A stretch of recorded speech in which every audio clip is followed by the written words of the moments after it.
지난 말씀 다시 묵상하겠습니다. 먼저 기도하시겠습니다. 하나님, 힘들고 어려운 시간도 예수님 안에서는 참된 복된 길로 가는 과정임을 믿습니다.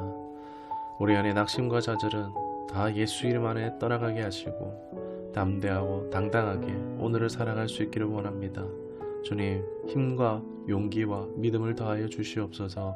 예수님의 이름으로 기도드리옵나이다. 아멘. 오늘 함께 하실 말씀은 사무엘상 1장 10절에서 11절 말씀입니다. 한나가 마음이 괴로워서 여호와께 기도하고 통곡하며 서원하여 이르되, 만군의 여호와여, 만일 주의 여종의 고통을 돌보시고 나를 기억하사 주의 여종을 잊지 아니하시고 주의 여종에게 아들을 주시면 내가 그의 평생에 그를 여호와께 드리고 삭도를 그의 머리에 대지 아니하겠나이다. 아멘. 오늘은 서원 기도에 대해 나누도록 하겠습니다. 우리 기도 중에 통성기도, 작정기도, 금식기도, 중보기도 등등 많은 기도가 있잖아요. 오늘은 서원기도에 대해서 좀 나눌까 하는데요. 기도 응답이라는 측면에서 서원기도가 매력적이어 보입니다. 드러나 보이는 모습이 기도 응답이다 보니까 막막하고 해결의 기미가 보이지 않을 때는 성경에서 누가 이랬더라 하면서, 누가 간증해서 이랬더라 하면서 간혹 당장의 문제 해결을 위한 수단으로서 하나님께 서원을 하는 경우가 있습니다. 기도 응답이라는 점이 매력이 있어 보이지만 서원에는 주의가 필요합니다. 또는 아니면 은혜와 감격과 감동 속에서 혼의 감정에 치우쳐서 서원을 하는 경우도 있는데, 이 또한 주의가 필요합니다. 성경 속에서 서원은 한나와 같은 서원도 있고, 삼손과 같은 서원도 있고, 입다와 같은 서원도 있고, 야곱과 같은 서원도 있습니다. 서원을 할 수밖에 없는 상황으로 이끌어 가신 그 하나님께서 하게 하시는 서원은 복이 될 수도 있지만, 그러나 자기의 생각과 계획, 자신의 안위에 따라서 거래하듯이 하나님과 함께한 서원은 비참한 결과를 맞이하기도 한다는 것입니다. 그 예가 입다의 서원입니다. 암몬과의 전투에서 이기게 해주면은 돌아갈 때 가장 먼저 맞이하는 사람을 번제물로 바치겠다 했습니다. 자신의 그런 명예 회복을 위한 이런 전투였죠. 그렇게 했다가 무남 동료인 딸이 가장 먼저 와서 자신을 맞이했고 비참한 결과를 맞이하고 맙니다. 또 야곱도 형에게 쫓겨 도망하는 길에 이 경우에는 지켜주시면 돌아와서 11조를 하겠다 해놓고는 세겜으로 왔지만 서원을 이행하지 않음으로써 세겜 땅에서 자녀들에게 끔찍한 불행한 일을 겪고서 그제서야 서원을 이행하며 다시 복을 받게 되어지는 것을 볼 수 있습니다. 그러니까 하나님을 잘 모르는 상태에서, 하나님과의 그런 관계가 깊지 않은 상황에서 상황을 모면하기 위해서 하는 그런 서원은요, 주의가 필요합니다. 이런 경우에는 하나님과 딜하듯 거래하듯이 한 기도가 됩니다. 하나님과 어떠한 관계 없이 드려지는 기도, 그저 내 꿈을 이루기 위해 하나님의 손만 구하는 기도라고 할 수 있습니다. 소원은 샤바 하는 히브리어로 묵다라는 뜻을 가지고 있습니다. 소원 기도에 대한 많은 오해가 안 될 것을 되게 하는 기도로 많이 생각하지만, 실제로 이 기도의 뜻은 묵다입니다. 무엇을 묵을까요?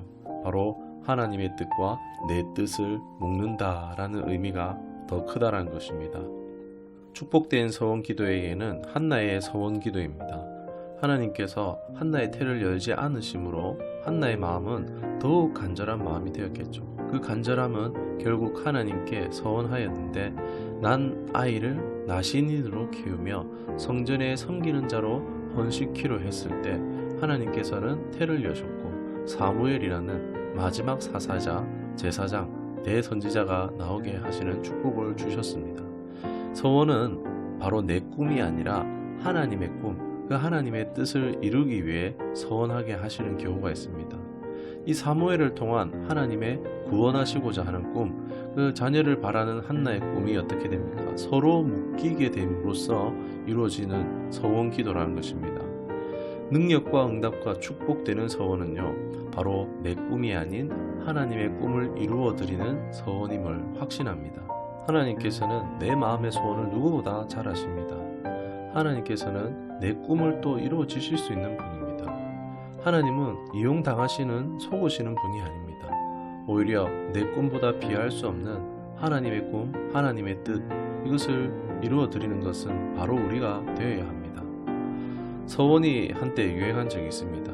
단순히 감정적인 감동과 분위기 속에서 사역자가 되겠다라는 헌신 서원을 단체로 하는 경우입니다. 이것도 참 귀하기는 귀합니다. 그러나 하나님과의 인격적인 관계가 없는 상태에서 분위기에 휩쓸려 한 서원은 본인에게 오히려 독이 될 수가 있습니다. 부르심이 없이는 이 길이 본인에게 굉장히 힘이 들며 지속하기가 힘이 들 수 있는 것입니다. 하나님의 뜻과 계획과 상관없이 또는 부모가 자식을 두고 서원하지요. 지키지도 못할 공수표 같은 서원을 하기도 합니다. 하나님은 아십니다. 감정이 앞서서 한 서원은요, 공수표와 같습니다. 정치인들의 포퓰리즘 같은 서원을 우리는 주의해야 합니다. 왜냐하면 이를 마귀가 알고 악하게 이용하는 경우도 많습니다. 예를 들어 보면은 한 자매가 독신으로 살겠다, 주님 외에 신부로 살겠다라는 서원을 했는데 그 후에 사랑하는 사람이 생겼지만 서원이 기억나서 헤어지게 됐습니다. 그리고 후회했죠, 서원한 것을. 그러면서 마음에 두려움이 왔고 관계에 고립이 오게 되고 결국 그 후에는 귀신 들림까지 와서 사역자를 찾아왔던 그런 이야기가 있습니다. 제대로 된 신앙이 아닌 상태에서 그냥 서원을 했던 것이라고 볼 수 있습니다. 그 서원이 족쇄가 되고 자기에게 독이 되었던 경우라고 할 수가 있겠습니다. 꼭 잘못한 서원은 죄와 상처와 더불어 풀어야 합니다. 용서해 주시기를, 회복되어지기를, 그리고 믿는 자들 중에도 이로 하나님과의 관계가 막히는 경우도 있습니다. 다른 사람은 몰라도 영적인 약점이 될 수 있기 때문에 우리는 이것을 유의해야 합니다. 감정이 앞서서 서원하고 잊어버린 것은 혹시나 없는지 돌아보아야 할 것입니다. 그것을 이행하든 회개하든 우리는 이 문제를 풀어야 하나님과의 관계를 회복할 수가 있는 것입니다. 좋은 서원은요, 바로 하나님과의 개인적인 관계에서 또 그 가운데 주신 은혜와 감격 가운데 감사함으로 드리는 감사의 서원이라고 할 수 있겠습니다. 왜요? 서원은요, 하나님의 꿈과 나의 꿈을 묶는 기도이기 때문입니다. 여기에 정말 강력한 응답의 비결이 있고 하나님의 꿈이 나의 꿈이 하나가 되는 것, 이러한 서원은 자신이 포기만 안 하면 하나님이 이루어지게 하는 것입니다. 그 하나님의 꿈이 나의 꿈이 되고 내 꿈이 하나님의 꿈이 되어지는 은혜가 있어지기를 주님의 이름으로 축원합니다. 기도하겠습니다. 하나님, 평생을 하나님과 접점이 없는 평행선 같은 그런 우리의 인생에 그 낭떠러지 그 끝을 향해 나가는 길인데 우리의 인생에 찾아오는 여러 사건들을 하나님, 그 사건들과 고난들을 통하여서 조금씩 그 방향이 틀어져서 주님을 가까이 할 수 있는 그런 길로 나아갈 수 있게 해주심을 고백합니다. 그러나 그 만나게 되어지는 한 번만 만나는 접점만 있고 교차하는 인생이 아니라 주님의 뜻에 나를 묶어서 주님과 평생 함께하고 동행하는 삶이 되기를 원합니다.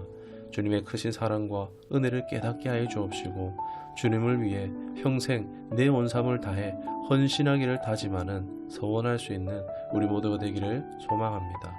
주님, 붙들어 주시옵소서. 예수님의 이름으로 기도드리옵나이다. 아멘.